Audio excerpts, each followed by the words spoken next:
Bonjour à tous et bienvenue, c'est le JTech. Le JTech, c'est toute l'actualité des nouvelles technologies, toutes les semaines sur le web. Jérôme Colombin, bonjour. Bonjour François Sorel, et l'actu high-tech cette semaine, elle est chargée avec tout d'abord du nouveau en téléphonie mobile. Ça y est, des forfaits illimités, des vrais peut-être pour très bientôt. Alors tout le monde connaît Google, tout le monde utilise Google. Est-ce que Google aurait espionné votre hotspot Wi-Fi de la maison?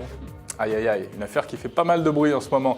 On va parler de télémédecine aussi dans le JTech avec notre invité, un système pour surveiller les malades à domicile. Et puis on terminera par une petite sélection de produits high-tech pour l'été. Vous verrez, il y a des choses pas mal du tout. Soyez les bienvenus, c'est le JTech et c'est parti.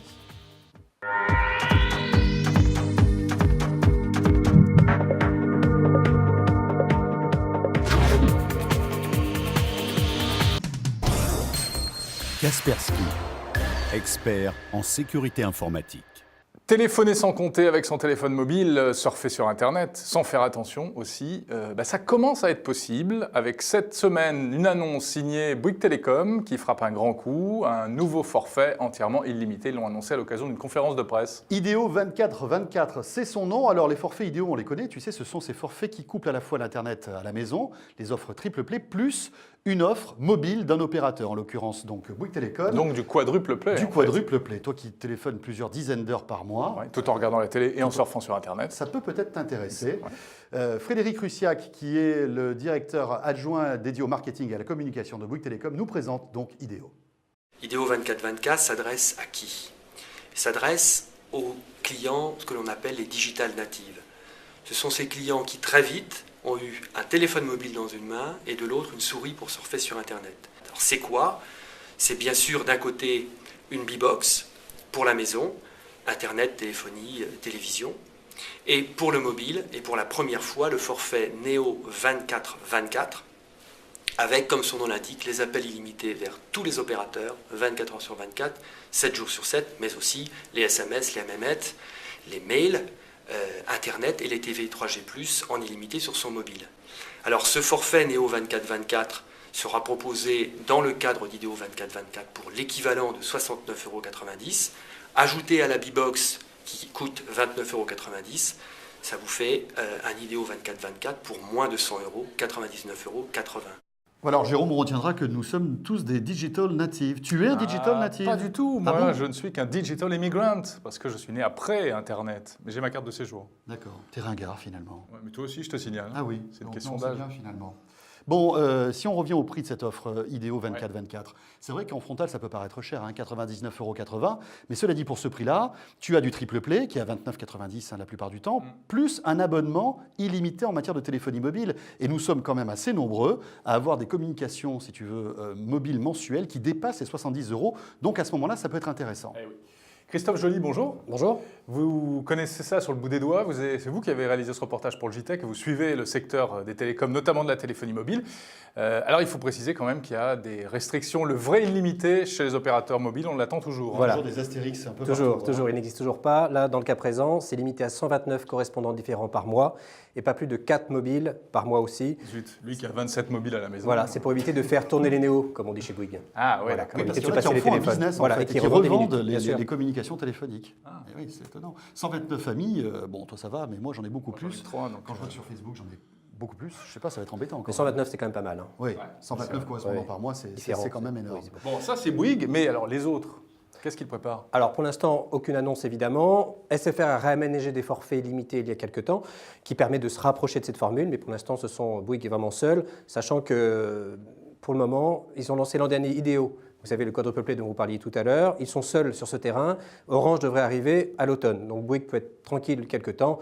C'est surtout pour Free que c'est ennuyeux, parce que l'argument premier de Free, c'était les limités, avec le prix. Là, c'est une pierre dans le jardin de Free de façon incontestable. Cela dit, comme on le disait tout à l'heure, ce n'est pas un abonnement qui s'adresse à tout le monde. 100 € par mois de budget télécom, c'est quand même énorme. Donc ça s'adressera à tous ceux qui sont vraiment Très gros consommateurs. avides de communication. Voilà, tout à fait. Donc ça restera, à mon avis, marginal, mais c'est une belle opération d'image pour Bouygues.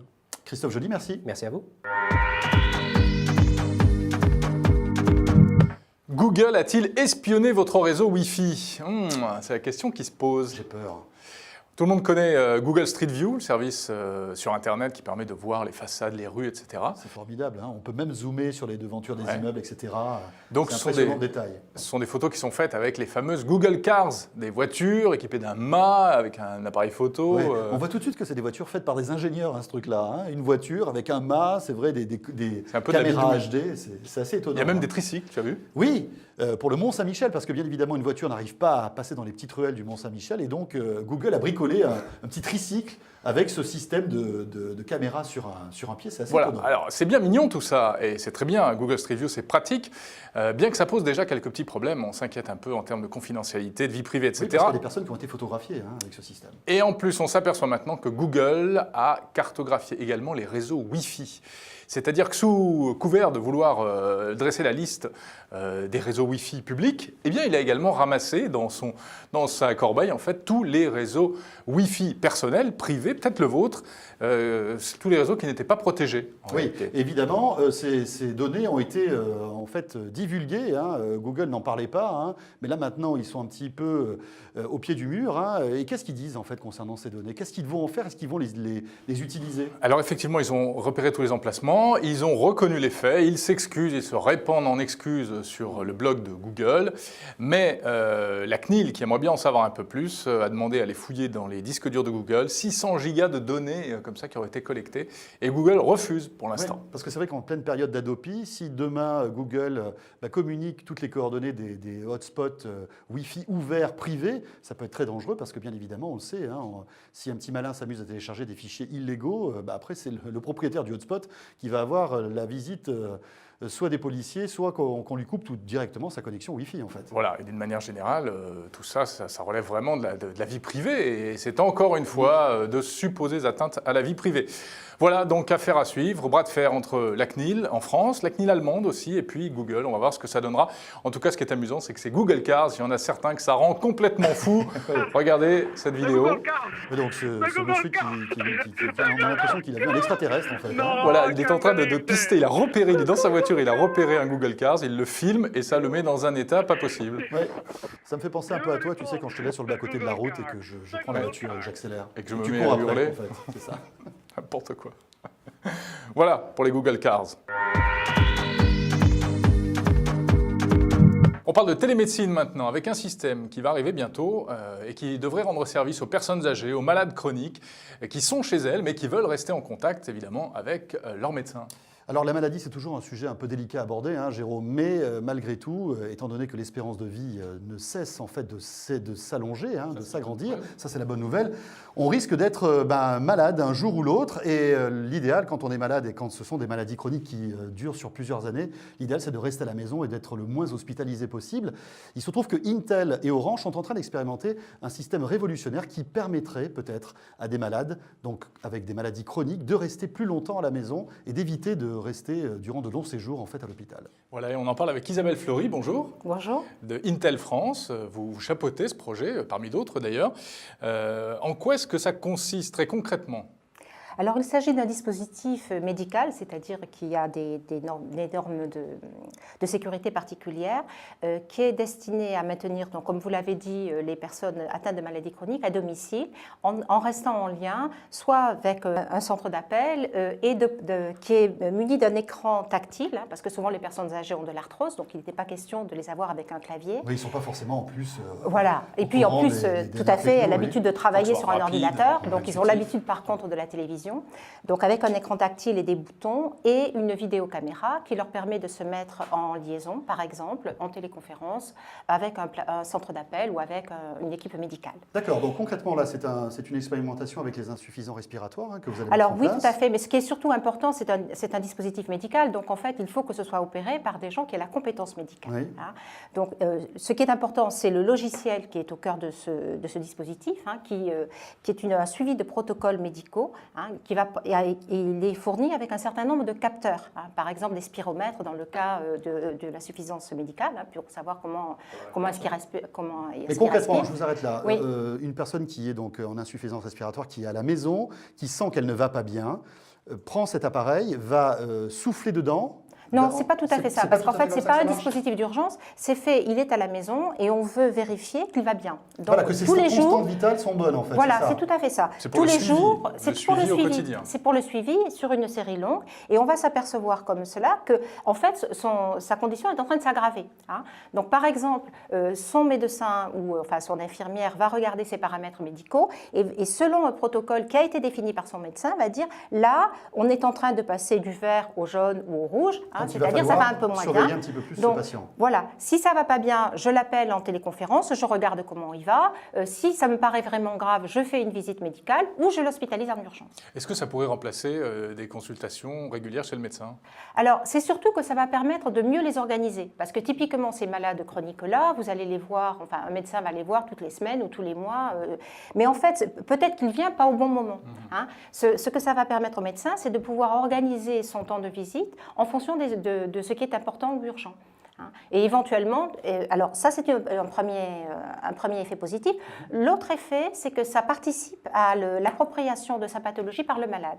C'est-à-dire que le malade va aussi pouvoir être formé sur sa pathologie, va pouvoir comprendre et se prendre en charge, enfin se prendre en responsabilité. Être mieux par responsable, en fait, de Absolument. sa pathologie, Hein. en fait. Et Ouais. quand le médecin vient, en même temps, il a une série longue de paramètres, c'est-à-dire qu'il va avoir une meilleure analyse donc, de quelle a été la vie et la condition de son patient. Alors, on a parlé des insuffisants respiratoires, mais pour quel autre genre de pathologie ce système pourrait fonctionner? Alors aujourd'hui, c'est testé dans d'autres pathologies chroniques, hein, principalement, bon, par exemple le diabète, par exemple l'insuffisance cardiaque, enfin, et puis il y en a d'autres. Hein. Et en plus, souvent les personnes âgées sont en multipathologie. Hein. Donc ce qui est intéressant, c'est que les protocoles cliniques faits par le médecin sont complètement configurables et c'est le médecin qui va dire, bon ben voilà, on prend la tension 2 fois par jour, 3 fois par jour, il va souffler dans son spiromètre 2 fois par jour, 3 fois par jour, etc. Et alors là, c'est un pilote. Quand est-ce qu'on pourra envisager un déploiement généralisé? Alors, justement, un des problèmes de la télémédecine, c'est ça change profondément l'organisation des soins. Donc, pour pouvoir vraiment, enfin, c'est un enjeu de santé sociale hein, qui fait, enfin, donc pour cela, il faut avoir une étude qui soit assez industrielle et scientifique de quels sont les bénéfices. Et il y a un double axe parce qu'il n'est pas question que le confort du patient soit ou la santé du patient soit en danger. Donc, il faut bien vérifier que cliniquement, ça a un effet positif. Hein. Et il faut aussi avoir un autre élément, c'est comment ça se réorganise, qu'est-ce qu'il faut prévoir, est-ce qu'il faut prévoir un centre d'appel, quelles sont les urgences, enfin, Les et toutes aspects ces économiques choses-là. aussi, j'imagine. Alors, les Parce que aspects. l'objectif, c'est que ça puisse, à terme, faire réaliser des économies à la sécurité sociale. Alors, ce n'est pas le seul objectif, Non. c'est-à-dire on veut les deux à la fois. Hein. On pense que les aspects économiques, ce sont ceux qui seront le plus faciles à démontrer. Hein. Et l'enjeu du fait que ça fasse faire des économies, c'est aussi de pouvoir le faire rembourser par la sécurité sociale, Oui, que bien ce sûr. ne soit pas un coût additionnel à la sécurité sociale, mais que ce soit un transfert de charge de ce côté-là. Mais surtout, il Que faut ce soit fiable. Et que ce soit fiable et que ça crée réellement un vrai confort pour le Très patient. bien. Et qu'on ait les deux. Isabelle Flory, merci beaucoup. Merci. Voilà, merci d'être toujours avec nous. C'est le JTech, l'actualité des nouvelles techno toutes les semaines sur le web. Et comme chaque semaine, un petit téléphone. Hein? Ah Voilà. oui, bah, attends, il est beau, dis-moi, ton téléphone. Le smartphone de la semaine qu'on voulait vous présenter vite fait, c'est le HTC Desire. Desire. Desire, ouais. Donc c'est un androphone, autrement dit un smartphone sous Android. Android 2.1, c'est une bête de course ce téléphone, sans doute l'un des plus puissants actuellement sur le marché, intéressant. Et justement, on l'a eu entre les mains pendant pas mal de temps. Oui, on l'a eu entre les mains, on l'a testé pour vous et d'ailleurs on vous propose sur le site www.lachaînetechno.com un test vraiment détaillé de ce téléphone avec toutes ses spécificités et on lui a même donné un award pour tout vous dire. Voilà. Lachaînetechno.com. Autre joujou, François, qu'est-ce que tu as entre les mains? Écoute, on pourrait croire que c'est un téléphone. Ah oui? Eh bien non, ce n'est pas un téléphone, c'est un petit caméscope, cher ami. Très joli. Un petit caméscope très sympa, tu sais, c'est très la mode de ce genre de produit. On en avait parlé d'ailleurs dans le JTech il y a quelques semaines de cela. Ouais. Des caméscopes qui filment en HD, qui coûtent plus grand-chose, mais celui-ci a une particularité. Regardez, je vais pousser Mon mon Dieu, petit que iPad va-t-il quand même, parce que faire si je mets de l'eau dedans, ça va pas être terrible. Là, on fait ça en live, hein, les amis, donc ne m'en voulez pas. Tu vas boire un coup là? Alors imagine, c'est l'été, tu vois, c'est les vacances. Hop, je plonge avec mon petit caméscope. Eh bien, figure-toi que c'est un caméscope étanche Formidable. qui marche bien. qui fonctionne jusqu'à 3 mètres de profondeur, voilà. Et il est vraiment très très bien parce que Tu peux au-delà, mettre ça aussi? non, vaut mieux pas, non. C'est pas recommandé. Mais au-delà de son côté un peu gadget qui fait que bon, il fonctionne sous l'eau, c'est un très bon caméscope qui a une qualité d'image en 1080p absolument ahurissante. On fait des souvenirs de vacances avec ça sous l'eau, super, parfait pour filmer les poissons donc. On va rester dans les écrans, mais on passe du tout petit au très grand. Regardez ça, le bonheur d'avoir face à soi, non pas 1, non pas 3, mais 6 écrans connectés ensemble. Google Earth, par exemple, là, c'est Google Earth qu'on vous montre. Impressionnant, hein? Formidable. Impressionnant. Alors, écoutez, bon, pour l'instant, c'est encore un peu cher. Je n'ai pas le prix exact, mais c'est pas donné. Mais évidemment, comme toute nouvelle technologie, les prix vont baisser avec le temps. L'idée, c'est que ATI vient de sortir un concept qui s'appelle iFinity. Il faut donc avoir une carte graphique que tu insères dans ton ordinateur. Tu sais, les cartes graphiques, c'est les trucs qu'il faut brancher dans son ordi. C'est un truc un peu compliqué. Truc de fou. Un truc de geek, quoi. Et donc, dans cette carte graphique, si elle a la spécificité iFinity, vous pouvez brancher donc jusqu'à 6 écrans. Mais tu peux en brancher moins si tu veux. Tu peux en mettre 2, 4 ou 3. Il n'y a pas de problème. Et ça s'adapte en fait. Ton bureau s'adapte au nombre d'écrans qu'il y a. Alors par exemple, voilà ce que tu as fait la semaine dernière. Oui, il y en a c'est qui ne vrai. s'ennuient pas. Et Sur 3 écrans, petite partie de jeux vidéo. Pas mal, hein, t'as vu? Ouais. Et c'est vraiment impressionnant. Alors là, on le voit bien, mais on a une sensation d'immersion dans le jeu vidéo qui est incroyable. Bon, évidemment, il faut avoir beaucoup de c'est un sous. peu plus connu. Hein. On a déjà vu ça, 3 Tout écrans. à fait. Mais avec 6 écrans, c'est quand même... Enfin, la démo qu'on a vue sur Google Earth, c'est quand même ça impressionnant. Le fait bien. Hein, voilà. Donc à suivre parce que franchement, ça donne envie. Pour terminer, on va souhaiter un bon anniversaire à YouTube. YouTube qui fête ses 5 ans. Oui, voilà. Bon anniversaire YouTube. D'ailleurs, on remercie YouTube aussi d'héberger toutes les semaines le JTech, hein, bien évidemment, que vous pouvez retrouver sur YouTube, mais aussi sur Dailymotion et sur les principaux podcasts. Et oui, YouTube donc créé en 2005. YouTube, c'est une petite start-up, rachetée ensuite par Google, on le sait. YouTube, c'est impressionnant, 2 milliards de vidéos vues chaque jour. C'est incroyable. C'est complètement dingue, mais avec quand même encore des points d'interrogation. Hein. Le modèle économique de YouTube n'est pas encore vraiment trouvé. YouTube n'est pas rentable. YouTube perd encore de l'argent. Un succès mondial, mais qui n'est pas encore réellement une entreprise lucrative. Oui, parce que c'est vrai que la publicité arrive un peu sur ce genre de site, hein, mais elle n'est pas encore omniprésente. Et évidemment, diffuser des vidéos sur le web, ça coûte cher. Ce sont des problèmes de bande passante et de coûts de bande passante. Voilà. À noter que l'une des vidéos les plus vues, c'est une vidéo de Lady Gaga, c'est ça? Oui, ce serait une vidéo de Lady Gaga. Puis il y en a plein d'autres, évidemment, qui ont enregistré des scores pas possibles. En tout cas, YouTube, évidemment, pour fêter l'événement, a réalisé une vidéo. La voici. When we first started, it was just trying to share these clips with one another. We saw an opportunity to empower everyone with the ability to use video online.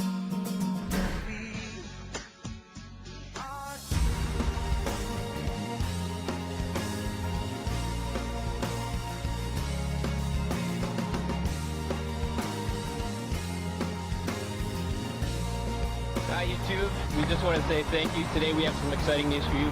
We've been acquired by Google. Hello? Johnny, that really hurt. I'm Clara. I'm 91 years old. This is the CNN YouTube debate. Yes, we can. One of the features of growing old is heightened awareness of change. Is this real life? You're a big girl now. So she said yes. I'm trying to be a professional singer. Tiens, voilà, je ne savais pas que cette vidéo se terminait avec des images de ta fiancée, Jérôme. Impressionnant. Suzanne Boyle. Ah, c'est toi qui étais fou de Suzanne Boyle à un moment. C'est moi qui l'ai filmé d'ailleurs avec mon caméscope étanche. Je l'ai filmé sous l'eau, c'était mieux sous l'eau. Suzanne Boyle sous l'eau, c'est mieux. Ah ouais. Je peux vous le dire. C'est flou. C'est un peu flou. Bon, et après, il y a le maillot qui pose problème. Mais bon, ça suffit. Ça suffit. Arrêtons tout. Bon, c'est là-dessus que se termine ce JTech. On se retrouve bien sûr la semaine prochaine, Jérôme, avec un JTech un peu particulier. Nous serons, on va nous laisser sortir en fait. Hein, non, on ne sera pas sous l'eau, mais on sera à côté de l'eau. On sera à côté de l'eau, puisque nous serons au MEDPI, c'est un salon dédié aux nouvelles technologies qui se déroule à Monaco. Donc on a mis les lunettes de soleil dans notre valise et on vous retrouvera depuis le MEDPI à Monaco. Donc. Salut à tous et donc à la semaine prochaine.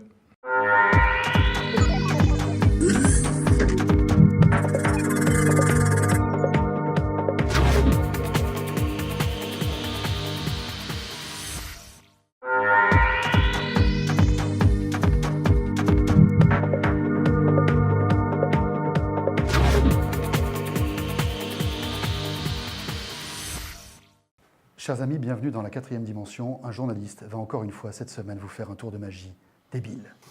Mon cher Jérôme, nous t'écoutons. Nous te regardons. Je précise que je ne suis pas du tout magicien. Non. Mais On néanmoins, l'avait peut-être un peu remarqué quand même.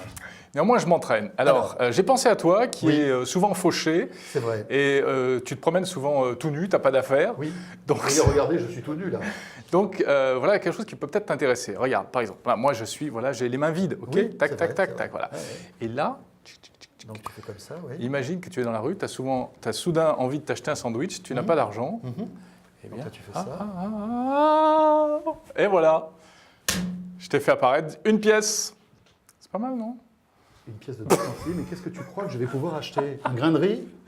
Je vais m'entraîner pour essayer de faire plus la semaine Tout prochaine. ça parce qu'il faut que je perde un peu de poids. Merci beaucoup, à la semaine prochaine.